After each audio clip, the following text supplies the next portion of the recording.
नमस्ते छात्रों, एक कहानी यह भी पाठ के संबंधित इम्पॉर्टेंट प्रश्न उत्तर को सीखेंगे। एक कहानी यह भी आत्मकथा में मन्नू भंडारी ने अपने जीवन की घटनाओं पर प्रकाश डाला है। घर का वातावरण, माता पिता के स्वभाव, भाई बहन और सहेलियों के साथ खेलकूद, प्राध्यापिका शीला अग्रवाल का प्रभाव, स्वतंत्रता आंदोलन में सक्रियता आदि का रोचक वर्णन किया गया है।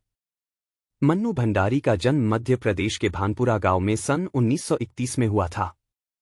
वह काली, दुबली-पतली और मरियल भी थी। बड़ी बहन सुशीला गोरी थी। अतः पिताजी सदा उसी की प्रशंसा अधिक करते थे। लेखिका की सदा उपेक्षा होती। अतः वह पिताजी के स्वभाव से कभी कभी अन्यमनस्क हो जाती। हाँ, पिताजी के प्रति उसके हृदय में श्रद्धा थी। वह कहती पिताजी की प्रतिष्ठा थी, उनका सम्मान था और उनका नाम भी था।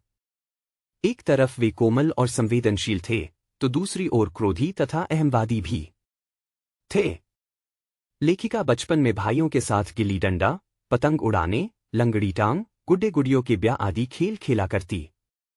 लेखिका की प्रायः अधिकांश कहानियों में मोहल्ले के ही पात्र हैं।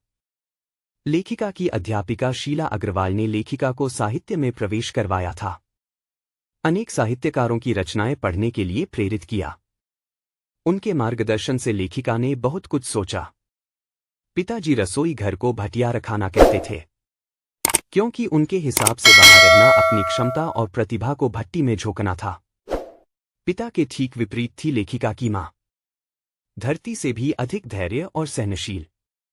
पिताजी की हर ज्यादती को अपना फर्ज समझकर सहज भाव से स्वीकार करती थी।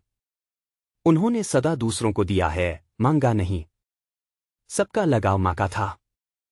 पिताजी के एक निहायत दकियानूसी मित्र ने घर आकर लेखिका के बारे में कई सारी शिकायतें की, खरी खोटी सुनाई।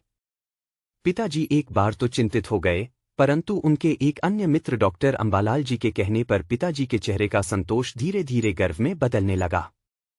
आजादी के आंदोलन में भी लेखिका ने भाग लिया और आखिर वह दिन आ ही गया। जीत की खुशी में उन्होंने कहा, शताब्दी की सबसे बड़ी उपलब्धि। 15 अगस्त 1947।